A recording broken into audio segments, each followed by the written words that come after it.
Il est 19 h, bonsoir à toutes et à tous et merci de nous rejoindre pour ce journal. Tout de suite les titres de l'actualité. Chargé par le président de la République, le Premier ministre a co-présidé aujourd'hui avec son homologue tunisien la cérémonie de commémoration du 67e anniversaire des événements de Saqiet Sidi Youssef, des événements qui incarnent l'histoire commune de lutte contre le colonialisme français. Chargé par le président de la République, le ministre d'État, ministre des Affaires étrangères, s'est rendu aujourd'hui à Damas en Syrie avant de rejoindre la capitale libanaise. Il a été question entre autres de renforcer les relations bilatérales, de fraternité, de solidarité et de coopération. Le Palais de la Culture, Mouvdi Zakaria, accueille depuis aujourd'hui la 19e édition du Salon national de l'emploi. Un rendez-vous incontournable pour les chercheurs d'opportunités, les start-up et les entreprises en quête de talent. Cette année, l'intelligence artificielle est au cœur des débats. Et puis nous vous parlerons du Grand Prix de Saqiet Sidi Youssef, un des 3 prix du Tour d'Algérie de cyclisme 2025, remporté par le coureur Maïkele Milkias de l'équipe d'Érythrée au sprint. En tout, 80 coureurs représentant 14 équipes ont pris part à cette compétition.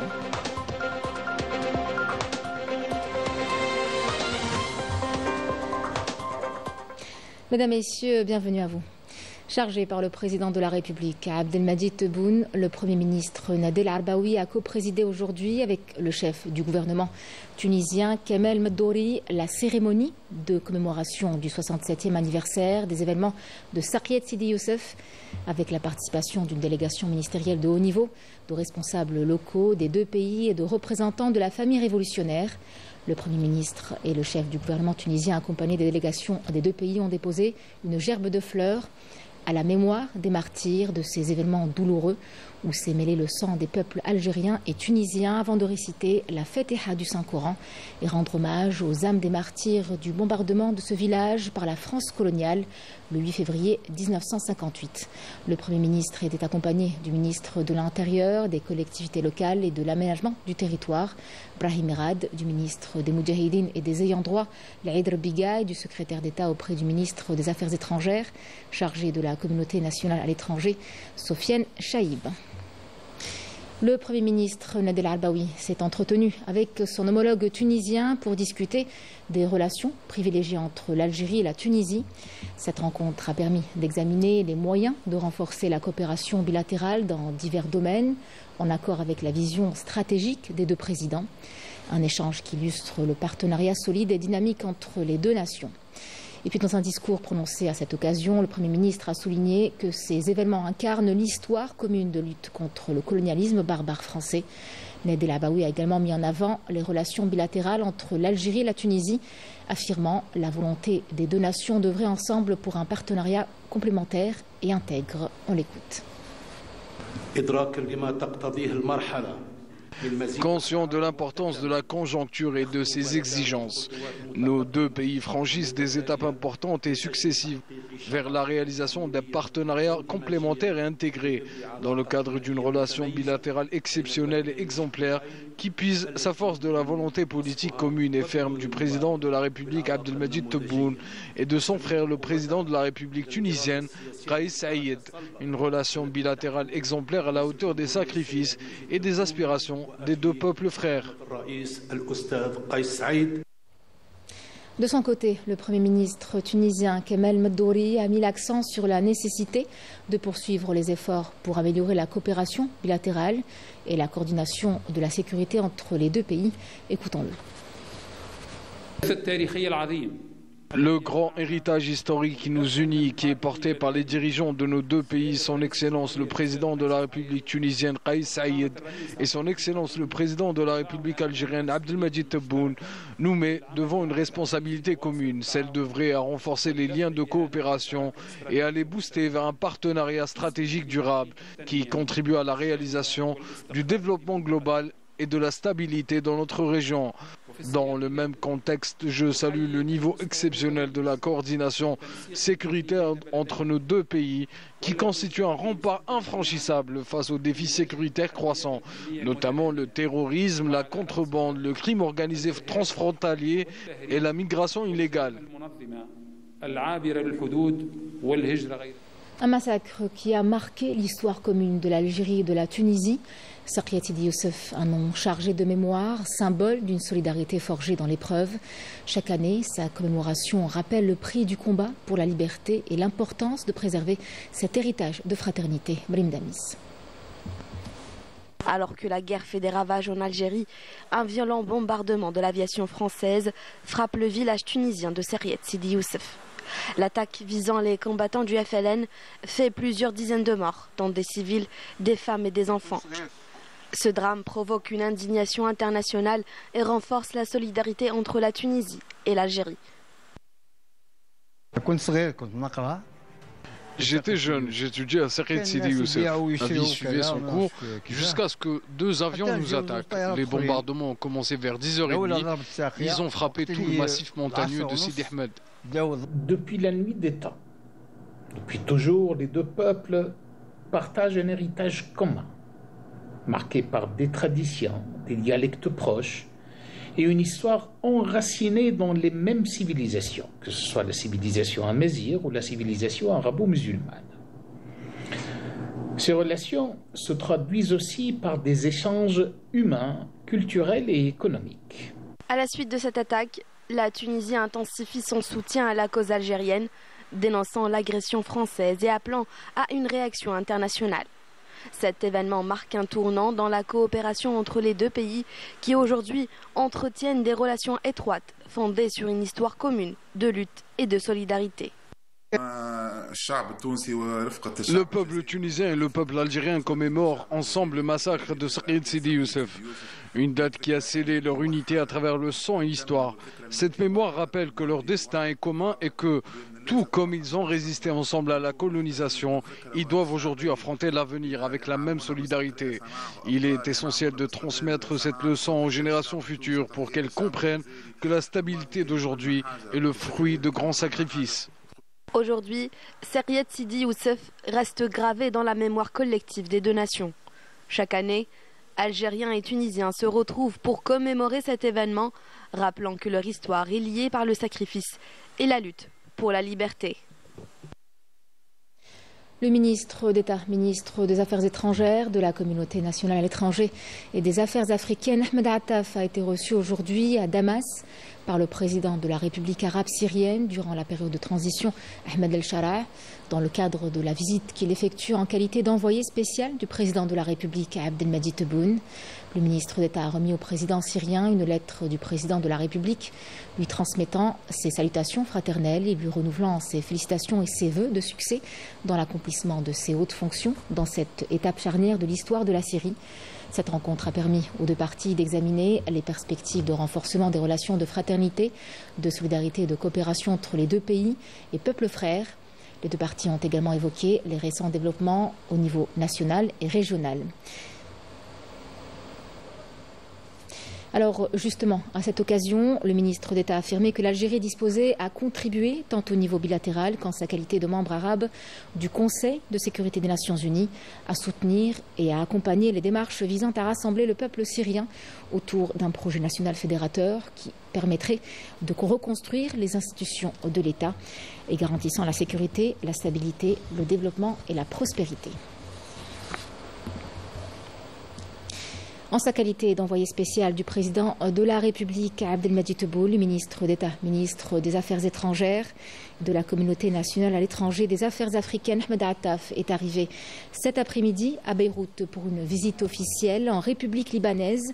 Une visite qui tente à renforcer les relations fraternelles et de coopération entre les deux pays frères et examiner les voies de les promouvoir à des niveaux supérieurs, ainsi qu'à renouveler la solidarité de l'Algérie et à réaffirmer son plein soutien au Liban, frère dans ses efforts pour amorcer une nouvelle ère de son histoire, en vue de consolider son unité et sa souveraineté, et réaliser également les aspirations de son peuple à la sécurité, à la stabilité, au développement et à la prospérité. Lors de cette visite, le ministre d'État sera reçu par le président de la République libanaise, Joseph Aoun, à qui il remettra une lettre du président Abdelmadjid Tebboune. Ahmed Attaf aura également des rencontres bilatérales avec nombre de hauts responsables de la République libanaise.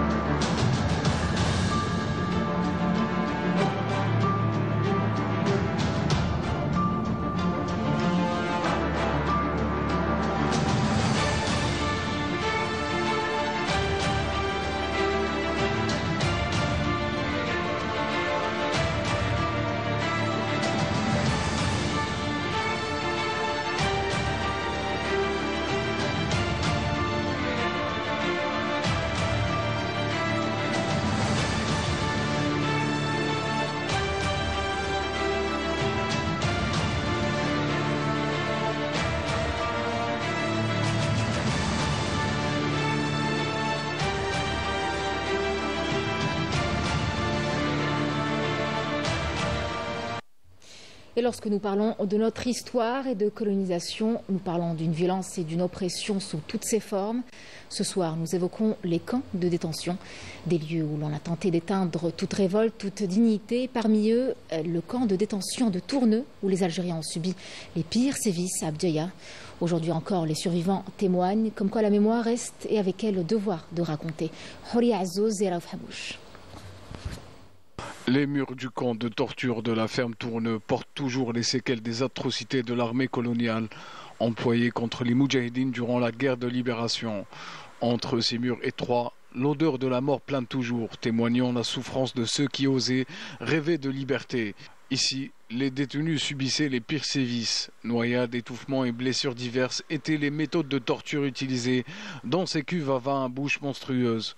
Aujourd'hui encore, les Moudjahidines de la commune d'Aouqas se souviennent encore de ces sévices qui ont laissé des séquelles physiques et psychologiques. Nos frères étaient mutilés, défigurés avant d'être jetés dans ces oubliettes noires jusqu'à ce que mort s'en suive. Ensuite, le colonisateur se débarrassait des corps en les jetant à la mer ou les déposait devant la porte de la maison de leur famille. Nous avons subi les pires tortures. Nous étions attachés. Ensuite, les bourreaux nous plongeaient la tête dans nos salles. Dans la salle de torture, les Français s'abattaient sur les Moudjahidines d'une série de questions, mais la réponse des prisonniers reste toujours la même. Je ne sais pas. À ce moment-là, les prisonniers subissaient les pires tortures. Tout cela orchestré sous le commandement du tortionnaire Martial et de son adjoint Lagali. Nous avons beaucoup souffert, les Moudjahidines ont subi les pires tortures. Le tortionnaire Martial nous attachait les poignets à des chaises. Nous étions noyés, mutilés. Il nous faisait subir les pires sévices. Les nouvelles générations n'oublieront jamais que l'indépendance a été arrachée au prix de 1000 sacrifices, que de nombreux Algériens sont morts sous la torture. Une indépendance arrachée de haute lutte et pourtant aujourd'hui encore certaines résistances persistent. Comme si le passé ne suffisait pas, il faut encore se battre contre des décisions arbitraires, des discours stigmatisants et même contre des expulsions injustifiées. En France, la justice a annulé l'expulsion d'un influenceur algérien, un véritable revers pour ceux qui entretiennent un climat de rejet et de discrimination. Une décision qui rappelle qu'en diplomatie comme ailleurs, les principes finissent toujours par l'emporter sur les postures. Balim Damis. Le tribunal administratif de Melun, en région parisienne, a annulé l'arrêté d'expulsion forcée visant un influenceur algérien et a ordonné sa libération. Cette décision constitue un revers pour l'extrême droite et un désaveu des tentatives du ministre de l'Intérieur français, Bruno Retailleau, d'accentuer la politique d'expulsion des migrants. Oui. Effectivement, il expliquait sur LCI que la loi était mal faite, mais avant de blâmer la loi, j'invite notre ministre à déjà bien l'appliquer. Ici, il a évidemment pas choisi la bonne procédure, et de toute façon, selon l'examen que j'ai de ce dossier, quand bien même il aurait appliqué la procédure que le tribunal administratif l'invite à appliquer, je considère que, eu égard aux attaches profondes cet individu algérien avec la France, eu égard à la Convention européenne des droits de l'homme, dont nous sommes partis, mais aussi aux droits communautaires, notamment la directive Retour, cet individu est inexpulsable.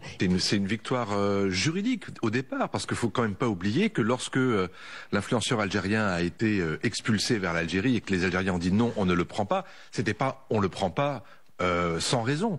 Ils ont avancé à ce moment-là un certain nombre de points de la procédure qui n'avaient pas été respectés. Sur ce point-là, oui, c'est une victoire des juristes algériens sur les juristes français et c'est une victoire politique parce qu'évidemment, dans ce bras de fer qui existe aujourd'hui, eh bien, à chaque fois qu'ils peuvent montrer que la France se trompe, eh bien, ils marquent un point. La décision du tribunal a confirmé les interprétations de cet incident, le qualifiant de tentative de l'extrême droite d'utiliser les migrants comme un levier de pression dans sa campagne acharnée et malveillante contre tous les Algériens. Une démarche raciste et discriminatoire dénoncée par les Français eux-mêmes. Oui, il y a une problématique aujourd'hui de l'extrême droite qui avance sur son agenda politique. Et le meilleur exemple, c'est Bruno Retailleau. Donc ces gens préparent l'arrivée au pouvoir de l'extrême droite. Donc il y a encore des gens dans ce pays qui qualifient effectivement politiquement ce qui est en train de se passer. Et oui, ce sont des éléments du fascisme qui sont en train de progresser. La politique controversée du ministre de l'Intérieur provoque une forte indignation parmi les Français. L'opposition parlementaire dénonce un dérapage inquiétant, estimant qu'il met en péril la cohésion de la société du pays. Je ne souhaite pas diviser les Françaises et les Français entre eux, ni les êtres humains entre eux en fonction de leurs origines, leur couleur de peau, etc. Il faut faire ensemble. Or, M. Retailleau passe son temps à mettre de l'huile sur le feu là-dessus parce que ça permet de ne pas discuter des questions sociales et de tout le reste des problématiques qui ont lieu dans le pays. Ils sont depuis 7 ans au pouvoir. Et ils prennent la situation actuelle en disant « Regardez, c'est scandaleux, la violence augmente, etc. » Mais c'est leur bilan. La situation actuelle, c'est leur bilan. C'est leur bilan. Il faudrait peut-être leur poser la question à un moment donné, de les confronter à leur propre bilan et leur propre inefficacité, innocuité de leurs propositions politiques. Sur certaines chaînes françaises travaillant pour l'extrême droite, le traitement médiatique a suivi une ligne éditoriale prévisible, exploiter cet incident pour alimenter des discours haineux et islamophobes. Mais l'annulation de l'expulsion de l'influenceur algérien a mis en lumière les contradictions de cette rhétorique anti-algérienne, tout en renforçant la légitimité de la position d'Alger, fondée sur les principes de la diplomatie et les accords bilatéraux sur la circulation des personnes entre les deux pays.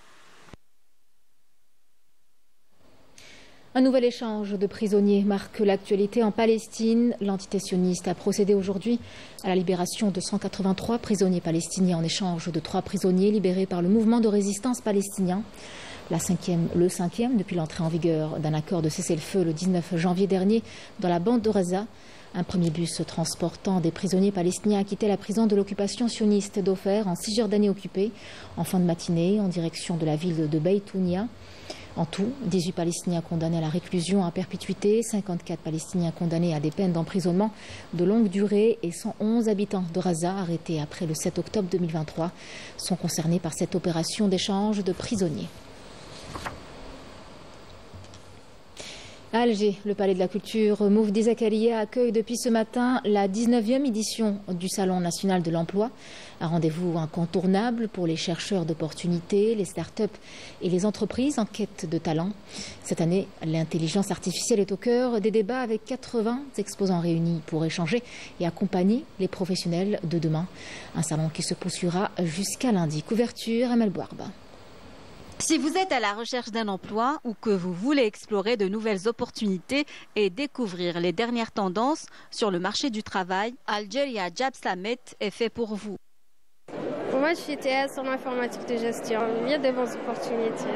Les demandeurs d'emploi doivent s'inscrire sur la plateforme OASET au préalable et par la suite, ils vont recevoir un message pour se rapprocher à l'agence la plus proche du demandeur d'emploi. L'objectif de notre participation, c'est de renforcer la visibilité des services numériques de l'ANEM, ainsi que d'échanger avec les acteurs clés du marché de l'emploi. Véritable carrefour de l'emploi, de la formation et de l'entrepreneuriat, cette 19e édition du salon offre de nombreuses opportunités. Tous les jeunes doivent tenter leur chance, vu qu'il y a des entreprises qui recrutent, des startups qui peuvent prendre de leur expérience et se lancer dans l'entrepreneuriat, des clubs scientifiques qui peuvent les aider à travers les formations gratuites.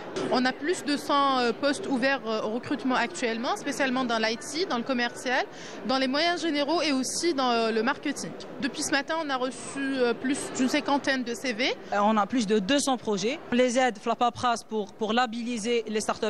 En même temps, on les forme pour le business plan. Comme la mienne, j'ai Worky RH. C'est une plateforme B2B qui va aider et simplifier le système RH, le travail RH, à l'aide des algorithmes et même des IA qui vont vraiment automatiser le travail et le simplifier. Et je suis candidat le challenge meilleur business plan en Algérie. Club 100% scientifique et médical de la faculté de médecine d'Alger. Notre but est de former les étudiants à être des médecins compétents avant leur graduation. Nous proposons plusieurs formations médicales, que ce soit de la suture, du secourisme, les soins infirmiers, bref, tout ce qui touche au domaine médical. Ce salon qui s'étale sur 3 jours comprend des conférences, des panels et des ateliers. Avec en ligne de mire... On a prévu un challenge, il est en cours. Ce challenge prévoit, ça veut dire qu'on a lancé l'appel, on a reçu une trentaine de projets, on a fait une première sélection, on a retenu 10. Donc ces 10 projets vont être coachés Au niveau, là, ils ont une salle avec des coachs professionnels. Et à partir de là, on va choisir les 3 meilleurs. Ce salon se poursuivra jusqu'à ce lundi. Une occasion à ne pas rater pour les chercheurs d'emploi. Se former, se perfectionner et s'adapter aux évolutions du marché. Après le salon de l'emploi, cap sur un établissement qui incarne cette dynamique. Dans l'ouest du pays, l'école technique d'instruction et de formation navale de Mostaganem joue un rôle clé dans la navigation maritime commerciale en Algérie. Un carrefour d'excellence où se forment les professionnels de demain qui maîtriseront, en tout cas on l'espère, les dernières techniques pour répondre aux exigences du secteur. Yasmine Amri. Assurer la formation, le perfectionnement et le recyclage du personnel maritime et portuaire, tels sont les objectifs de l'école technique de la formation et d'instruction maritime de Mostaganem, une institution qui œuvre activement pour le renforcement du secteur de la navigation maritime commerciale en Algérie. L'école est chargée de former les gens de mer, le recyclage aussi. Les conditions d'accès pour les formations de l'école technique sont stipulées dans le cadre du programme de formation. Donc l'objectif, c'est de mettre à profit au niveau des compagnies une ressource performante, qualifiée, disciplinée aussi. J'ai choisi cette formation parce que j'aime trop la mécanique et j'aime la navigation en mer. Donc la formation elle تربط بين هاد les deux métiers. تحصلت على منصب شغل على مستوى ميناء عنابة.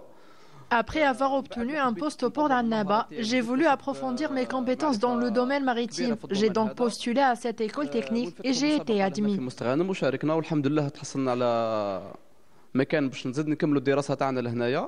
Ce qui rend cette formation unique par rapport aux autres formations, c'est de bien développer des compétences qu'on peut mettre en œuvre au niveau du travail. Donc c'est le plus important, c'est la préformation. Ce centre de formation assure un enseignement combinant des cours théoriques et des applications pratiques dispensées sur une durée déterminée. Ce programme est conçu pour suivre les dernières évolutions techniques et législatives en matière de navigation maritime afin de garantir une formation conforme aux standards internationaux. Je suis déjà marin au niveau de l'entreprise portuaire d'Annaba. Ce qui m'a poussé à suivre cette formation, c'est le fait de pouvoir et la chance de pouvoir suivre plusieurs modules intéressants comme la thermodynamique, le moteur, la vapeur. La formation LM2, lieutenant-mécanicien 2e classe, a des chances nationales comme des internationales, des opportunités internationales pour développer les compétences. Il y a des contrats internationaux. Au niveau de la formation maritime en Algérie, on distingue 2 niveaux de formation. L'Institut de Bouismaïl forme principalement l'état-major. Les 2 écoles techniques de Mostaganem et celle de Bjaya forment ce qu'on appelle la main-d'œuvre spécialisée et le cadre de maîtrise. Grâce à la qualité de ses services et à son approche innovante dans la formation maritime, cette institution s'impose comme un maillon essentiel dans le développement du secteur, contribuant ainsi à fournir une main-d'œuvre qualifiée et compétente, indispensable pour accompagner l'essor de la navigation maritime commerciale en Algérie. Nous vous emmenons à présent dans un voyage hors du temps au cœur du patrimoine algérien. Direction Mnéa, au niveau du vieux Qsr qui continue de défier les siècles, témoin silencieux d'une histoire riche et d'un mode de vie ancestral. Un site d'exception qui fascine autant les visiteurs que les habitants, même s'il aurait bien besoin d'être remis en valeur à la hauteur de son héritage. Un reportage immersif avec Badé Amrani. Si les pierres du vieux Qsr de Mnéa pouvaient parler, elles vous raconteraient plein d'histoires du vieux temps où il faisait bon vivre dans la simplicité et le partage. Construit il y a 10 siècles avec des matériaux locaux, ce monument entouré d'une muraille se dresse en gardien des lieux sur une colline de forme pyramidale dominant la Palmeraie. Ce Qsr était le carrefour des caravanes qui venaient du nord et du sud, une sorte de relais commercial pour les tribus dans le Sahara. فهذا القصر هذا كما يقول لك هو الواجهه تاع المنيعه ماذا بينا من السلطات المحليه والولايات. Ce vieux Qsr est la vitrine de Mnéa. Beaucoup de touristes étrangers viennent pour le visiter. Aujourd'hui, nous demandons aux autorités locales de le restaurer. هذا القصر ماذا بينا حنايا يعاودوا يرموه لينا. Classé patrimoine national depuis 1995, ce vieux Qsar a connu quelques opérations de restauration, mais insuffisantes pour le remettre en l'état. Cela n'empêche pas les touristes de faire le détour à chaque fois qu'ils séjournent à Mni'a pour admirer de près ce joyau architectural. C'est le cas de ces Espagnols et Portugais que nous avons rencontrés lors de notre tournage sur les lieux.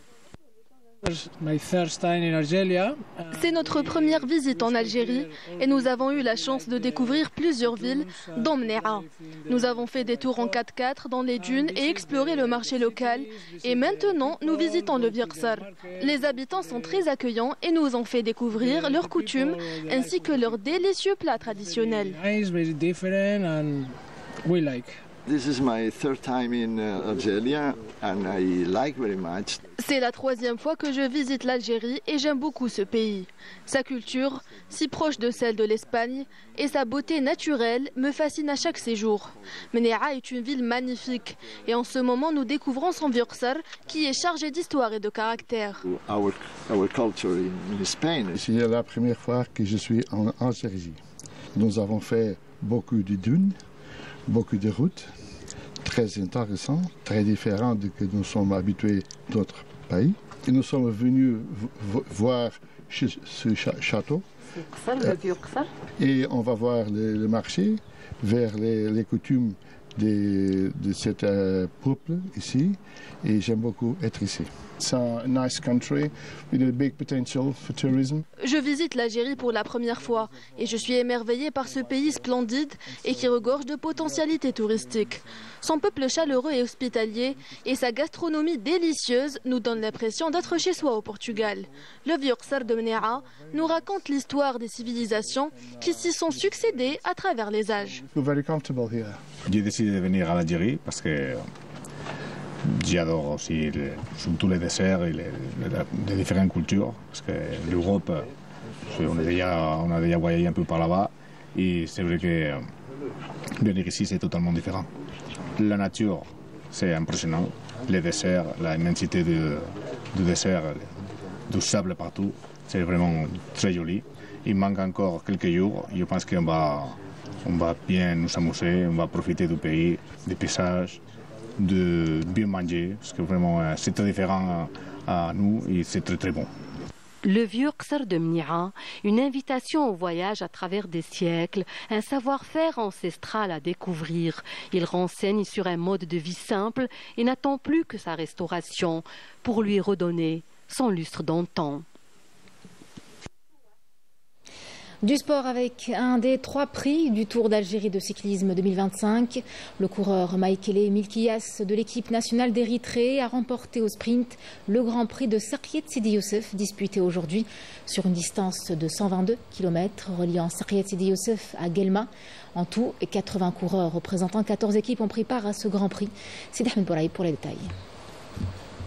Le grand départ à partir de Sariyet Sidi Youssef reflète la fraternité et la solidarité entre les peuples algériens et tunisiens et la mémoire vive des massacres qui ont eu lieu dans la région le 8 février 1958. Le peloton restera regroupé durant les 20 premiers kilomètres et passera par de somptueux paysages. Où qu'ils passent, ils sont encouragés par les populations sorties les encourager.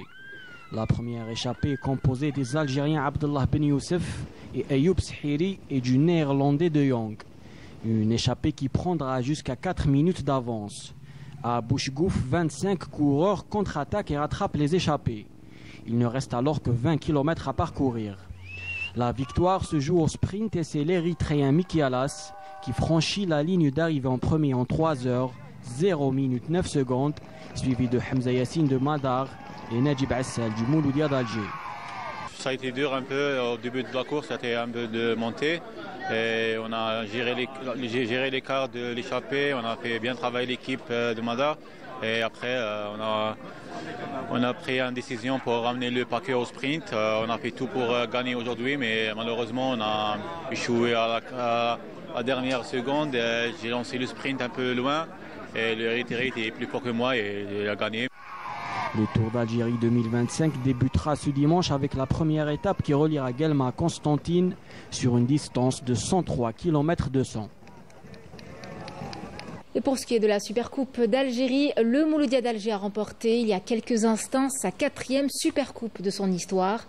Les Rouges et Verts ont affronté le Chabab Riadi de Belouizdad au stade du 5 juillet où ils se sont imposés sur un score de 2-1. Sofiane Bouyazid a ouvert le score sur pénalty un quart d'heure après le coup d'envoi de cette rencontre. 12 minutes plus tard, Ayoub Abdellaoui aggrave la marque sur la belle tête après un coup franc de Reda Hlaimia. En deuxième période, les Belouizdadi obtiennent un pénalty et c'est Aymen Mahyouz qui le transforme pour le Chabab qui n'a pas réussi à trouver la faille dans la défense des Mouloudiens. 2-1 en faveur du Mouloudia d'Alger qui soulève sa 4e Supercoupe après 11 années. Et on vous laisse avec ces belles images de célébration entre les joueurs du Mouloudia d'Alger et leurs supporters venus en masse pour donner de leur force à leur équipe.